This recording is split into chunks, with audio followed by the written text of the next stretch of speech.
From John 16, with verses 1 to 15. On this I have told you so that you will not fall away. They will put you out of the synagogue. In fact, the time is coming when anyone who kills you will think they are unfit for service to God. They will do such things because they have not done the thing that I upon me. I have told you this so that when the time comes you will remember that I warned you about them. I did not tell you this from the beginning, because I was with you. Now I am going to him who sent me. None of you asks me where you are going. Rather, are you filled with grief because he said these things? But very truly I tell you, it is for your good that I am going away. Unless I go away, the advocate will not come to you.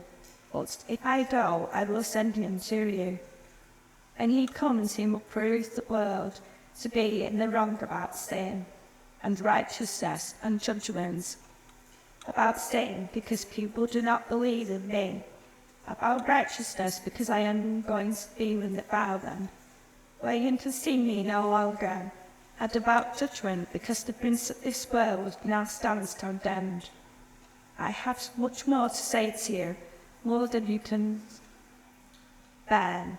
But when he, the Spirit of truth, comes, he will guide you into all of the truth. He will not speak of his own. He will speak only what he is, and he will tell you the what is yet to come. He will glorify me because it is from me that he will receive, and he will make known to you all what the Father is mine. This is why I said the Spirit will receive from me what he will make known to you. So we're going to talk this morning about, for maybe 15 minutes, so I'll start have a little reflection on the Holy Spirit. Now that most of you have been here for the last few weeks and you've understood that what we've been doing is we've been looking at certain kind of themes that kind of come up from perhaps in this era of sexy deconstruction. We're looking at, what are the questions that we need to ask of the things that we've received so that we can make sure that we're holding on to what is the good and the right stuff.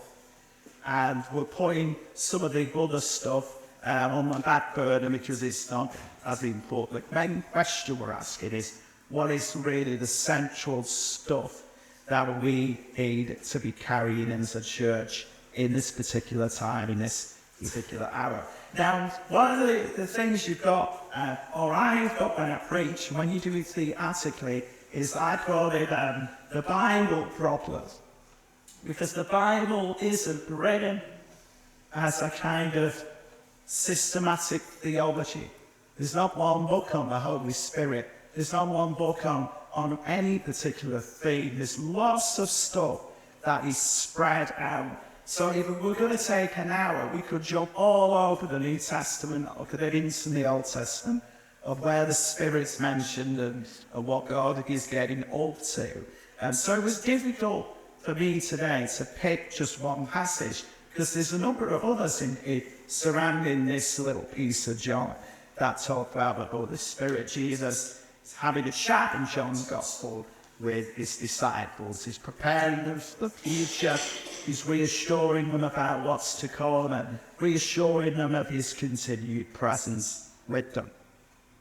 Before we come to this little passage, Jesus says something really telling to his disciples. He says, I will not leave you as orphans. He says, I will come back to you. And in Greek culture, if you surrounded yourself around a particular teacher or philosopher, when they died, you were called orphans, because nobody would replace that person. Whereas Jesus says, I'm not going to leave you as orphans, because there's something different that is going to happen when I leave you. Now, I've always said this, and I really think we should reframe this and stand by this, that Christianity does have a distinctive flavour about it. If we're going to call it a spirituality, it's a relational spirituality.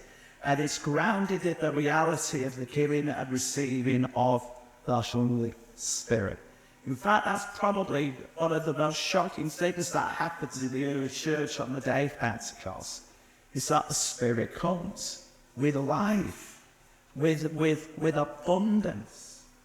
And the church is led out from the era of laws and dotted I's and crossing T's and into fullness and freedom of life.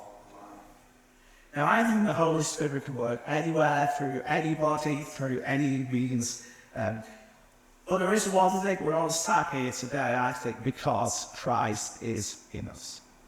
Something that has happened which brings us to gather around the words of Jesus.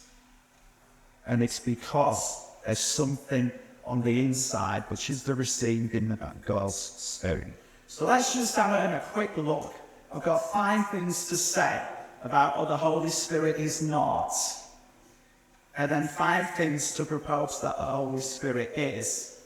And then on the back of that, that's a challenge to how we should live in the world if we claim to have the Holy Spirit dwelling in us.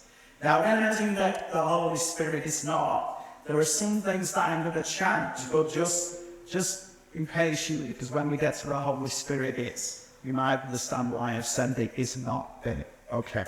So, the Holy Spirit is not an impersonal force, some kind of unknowable, mysterious. Now, we might sometimes not understand the ways of God in the world, but the Holy Spirit is not an impersonal force. Now, I say this because my particular take on the Spirit is that when Jesus is embodied in flesh, he can only be one place at one time.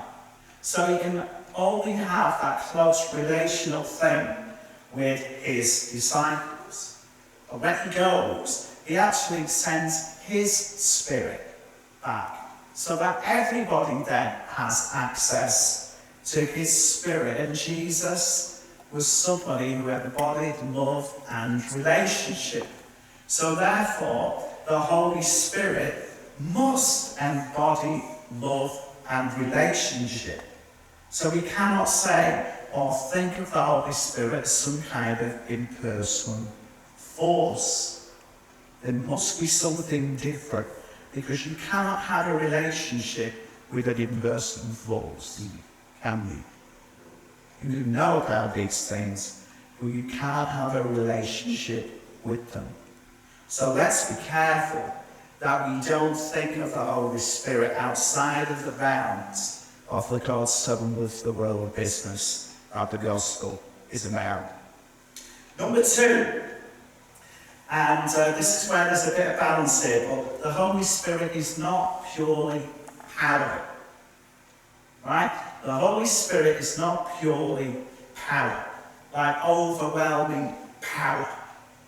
You know, you go to some churches and you would think that is all that the Holy Spirit is. All the Holy Spirit does is throw you on the floor. And if I had a white jacket and if I throw the jacket on you, I'd ask you loads of money there, because clearly my jacket's anointed or something like that. But the Holy Spirit is not purely power. Now, I've spoken to Christians who have gone to meetings and been scared to death of what's been going on in the name of this is the work of the Holy Spirit. Now, of course, the Holy Spirit can move, can disturb us, can make us uncomfortable. That's fine. But I want us to sort of get rid of this notion of power with its connotations of overpowering somebody. Because again, overpowering another is really the heart of love and relationship, is it? Which I think is the heart of Christianity. The third thing that the Holy Spirit is not, although there will be a correcting on this in later, I want to sort of hit on this idea of the Holy Spirit as a second blessing. Now, I think there's depths and there's encounters we have with the Spirit, but I'm slightly more cautious nowadays to buy into this aspect of there is a second blessing, you speak in tongues, and you do all these things. And the reason that I'm I think we need to look at different ways of explaining encounter, because I think that the whole business with second blessing stuff and third blessing or special blessing or whatever, it can kind of make you very egotistic if you have the second blessing and indeed other people haven't. So I remember when I was younger, the tongue speakers were the true Christians, and the rest were the more Christians who might get into heaven, or I'm sure those question marks, are they hungry enough to know? So, and I think the notion of the second blessing can kind of empty your initial encounter with Jesus and say it's less than it needs to be. And yet we do have our areas of hunger for more of God. But we do have to be careful. We have to be careful that we don't just restrict the Holy Spirit to those kinds of things. Like God's Spirit's much bigger than a warmth kind of second placing encounter. The fourth thing about Holy Spirit, the Holy Spirit is not the endorser of our phobias. Right? Has anybody ever been prophesied over and you know it is the will and control of that person that they're trying to enforce over your life? And yet they're doing it with hands laid up, with shaking, with shouting, with tongues. But when you strip it back, there are fears. And sometimes we have to understand that our phobias are not all endorsed by the Spirit. In fact, fear is 9 miles out of the Spirit. There's perfect love, which the Spirit brings, is supposed to cast out all fear. But there's an awful lot of churches, and there's been times in my life where I've been frightened without the Holy Spirit. It's easy to cook up narratives to make people scared. The Holy Spirit does not endorse followers of any kind. And the last thing the Holy Spirit is not is arrogant applause for our want of control and for the beating up of our ego. The Holy Spirit is not about furnishing our ego. This is why sometimes, we need to, I think, reclaim this idea of the gift of the Holy Spirit. Or sometimes the balance of love, that is the greatest thing to desire and build, and mercy, when it comes to the more powerful demonstrations of God's Spirit. And you will find often that in a more sort of intense spiritual environments, there can be a lot of cloaking of control, ego, and pride. I never realised this, but it did surprise me that when the Vineyard Church disassociated from the Toronto Airport Fellowship, because there was a strange move of the Holy Spirit going on. But what was said was that there was cultish practices underneath what was perceived as a move of the Spirit. We do need a lot of discernment to name out. See, if you say that you've experienced somebody either trying to control you or almost getting you to worship them because of their gifting, you can guarantee it's probably not the Holy Spirit at work. So, there might 5, might be more, or you might want to dispute something else. But this is what I think the Holy Spirit is. First of all, as I hinted to earlier, the Holy Spirit is a person. The Holy Spirit is the Spirit of Christ with his people. I love the concept of the Holy Spirit, and I always think about before lockdown happened, and we had a lot more of our asylum seekers, brothers and sisters, spread out all across Europe. And I always used to think, great, I could be with all of them all the time, wherever they are. But I can't do that because I'm stuck in this, right? This isn't a prison, it's just a reality. That I'm in flesh, I travel around in this way. But actually, there's no restrictions on the heart of God reaching out, God. Because the Holy Spirit is a person who reflects that man-made of Christ, the hand of from. The Holy Spirit is a person. But I think number 2, the Holy Spirit is a companion. The Holy Spirit is someone who leads us, and the Holy Spirit is somebody who assures us of who we are. So some of Jesus' discussion this morning with his disciples were really about saying, it's not going to be this guy. You're going to now receive when I go my Spirit, who is going to be like a companion with you, leading you, assuring you, and showing you the things that you are not currently able to understand because of my words and the grief that you are going to experience. So leading and assurance. I think the third thing the Holy Spirit is for me is, I would say, and this is kind of a way of trying to rephrase the second blessing business, I think the Holy Spirit is like a tour guide who helps us to discover more of who we are and what we have together. I always kind of think that, the Holy Spirit doesn't just kind of give us a one-off encounter that stick us in that box forever and a day. The Holy Spirit is always leading us forward. Now, that can be a little bit dangerous, can't it? This notion of the Spirit's going to lead you, says Jesus, into things that I I'm not able yet to tell them about. So there are mysteries afoot. And sometimes that journey and that following sort of the guidance of the Spirit to discover more is quite challenging. That can be the place where we realise that our phobias need to be dropped, our ways need to change, but we are being led with love and assurance into fullness.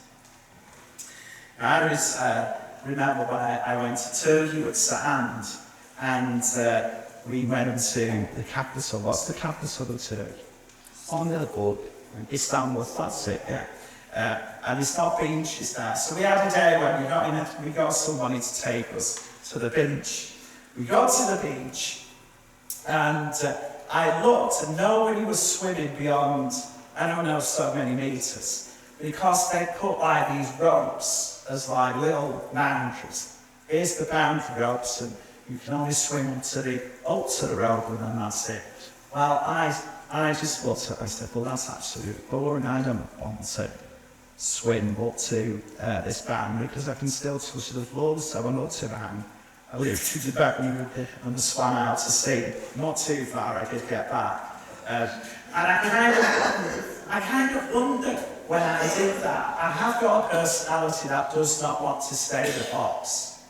You know, I deliberately, just because of the way that I was kind of thinking, once you feel through whether it was younger or kick against it, I deliberately socialise with lots of different types of people. And it's difficult because they're swimming somewhere else, you know. But I often think, and don't take this specifically about anybody sitting here, but I do think the institution of the church is very good at saying you can only swim here. And it's boring. And sometimes Jesus says, I didn't put that there. I didn't put that there. There's a whole ocean for you to explore. There's a whole life for you to discover. Follow me. The Holy Spirit sometimes calls us. And some of the great, really great, say, moves of God is when people kind of took a pair of scissors and said, we're not happy with this anymore. We're swimming past this. We're not happy with slavery anymore. We're not having slavery anymore. We're going to work for justice. We're not going to keep women down and look upon them with a Jezebel spirit that are a bit more independent than we think they ought to be. We're not having these lines anymore. And I think the church forever and a day will constantly swivel to another line and think, is this necessary? Or is this to stop people's thriving? So number one, Holy Spirit, person, Spirit of Christ. A companion is to kind of tour guide, number three, taking us out and deeper. And number four, Jesus talks about some of the things that the Spirit will do. One of the things that the Spirit is going to do, says Jesus, is a bit of convicting of the world around things like righteousness, judgment, and sin. I just want to make a plea here. It's the Holy Spirit that does that work. It's the Holy Spirit that does that work. Now, I'm not saying the church should stand back and be silent and mute in the face of things that are against human thriving. We have to understand that it is the Holy Spirit that does the work of human people's hearts. Have you ever tried to convince somebody about something in their lifestyle and they will accomplish? Because it's not our job. I was having an interesting discussion with a friend this week about if I had somebody who might have been, I've got no problem with talking about sex. We was talking about sex. I was saying, there's sex and then you do it love, but then there's an awful lot of people who can fall into the trap of basically using sex as medication for something a bit deeper. You can do it with alcohol, you can do it with drugs, you can do it with any kind of thing, a manifestation of something deeper. And I said, in a way, it's not my role, really, to come down with full force and judgment on somebody, even though I think it's not healthy what I'm doing, but it's my job to have such a loving, open relationship with that person that we can talk about. Do you understand? So that it's not that I'm sort of stood on a high chair saying, I'm 6 foot above conviction, I'll never do anything that you're doing now, you know, how dare you do.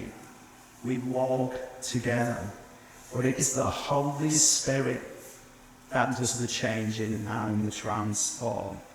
I sometimes think when we get too legalistic about people's behaviour, we've probably forgotten the Holy Spirit in ours. When we start to draw the lines, it is really that we've forgotten that there's a Spirit that can do much better than us and knows the human heart much better than we do. So we do need to be careful. You know, we don't want, which is what the world does say often, that we kind of are known for judging people, holding moral high ground, and blah, just stopping people from living in their lives. And I think that's the same Spirit's true often. We seem to scream and shout over certain issues, and yet ignore some more fundamental issues in the world. It's very easy to point the finger at scapegoat at community than it is to reflect on one part that we play in social injustice and morality and murder. Charity needs much more than to do.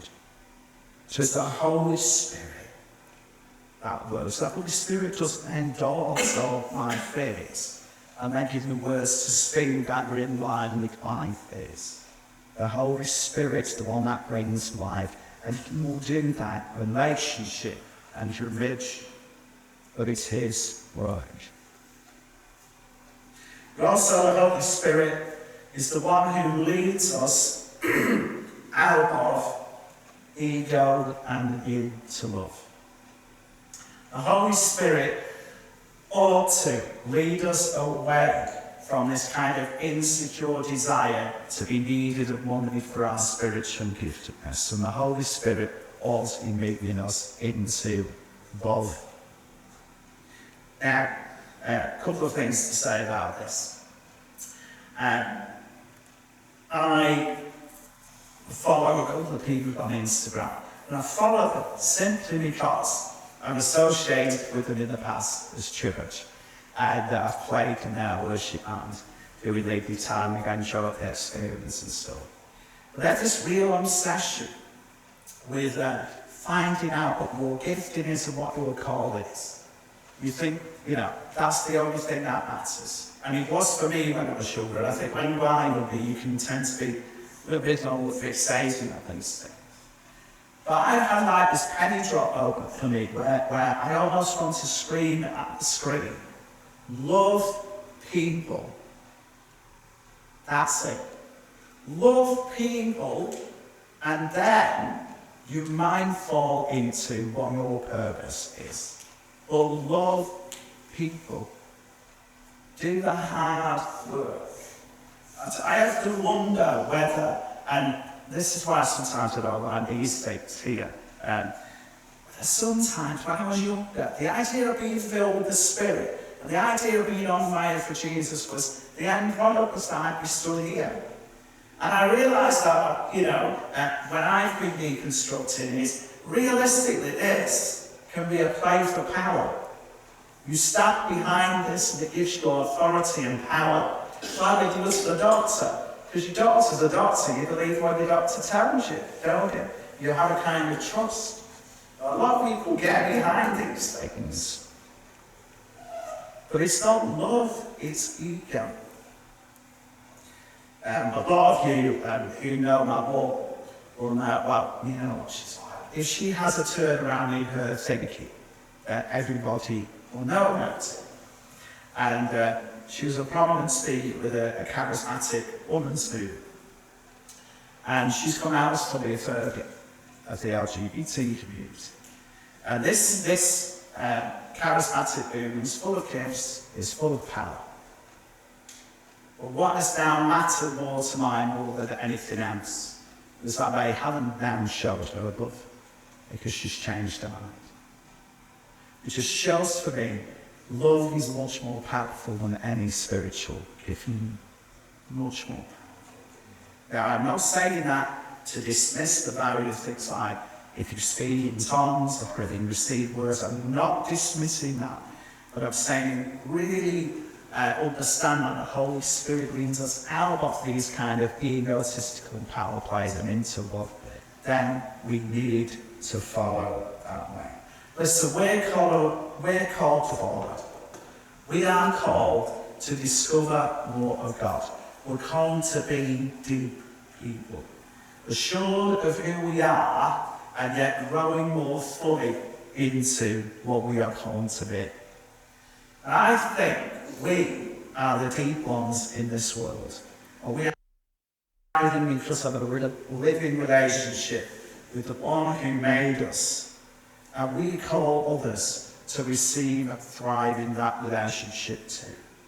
The big challenge for me, the big take home for me, is that if we agree together that the nature or person of the Holy Spirit is relational, grounded in love, companionship of all sides, touring, showing us new ways of being and new ways of living, the one who lovingly convicts and changes us and leads us into love, then that surely has to be the mark of the church. That surely has to be the way in which we live out. We should be those who long and are relational with the world in which we live. We shouldn't want to be hiding ourselves away in a bunker called the church, but we should be empowered to go and give this wonderful relationship away because we love the world in which we live. We should be those who act almost like companions, who get alongside others, leading and assuring in the same way that the Spirit does with us.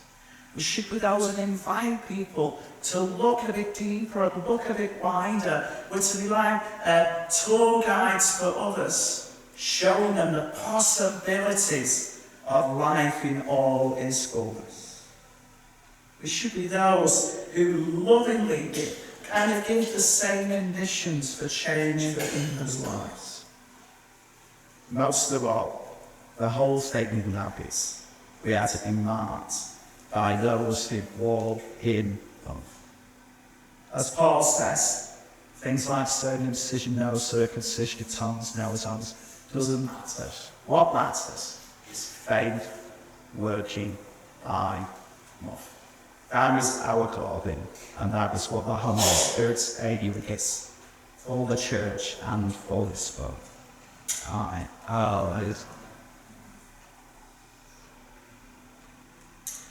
Let's just take it on quiet on Ivan Kevin come up.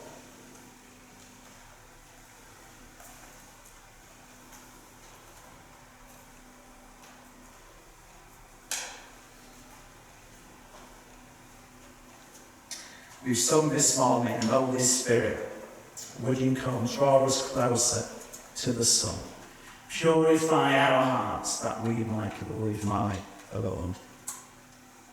And that is our prayer. Cleanse us, untangle us in the ways in which we may have almost used the person of the Spirit for the wrong agendas. And help us to be free from that which is past, to follow on a new journey of love. A journey that does have transformation and fullness. Well, that brings grace, fullness, and fullness. Help us to be the receivers of your Spirit, Jesus. I'll be minded now, it's those who are deep and those who glorify along in this life.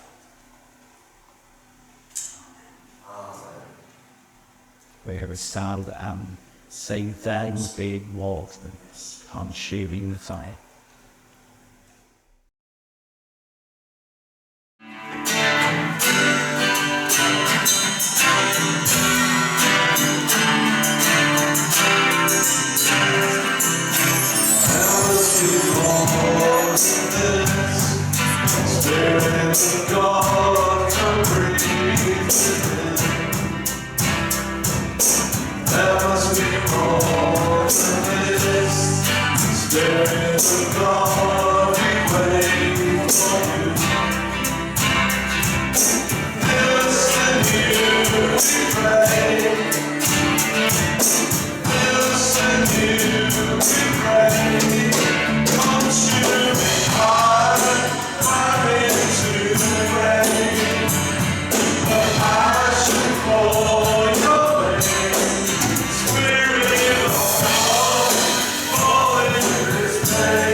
Brothers with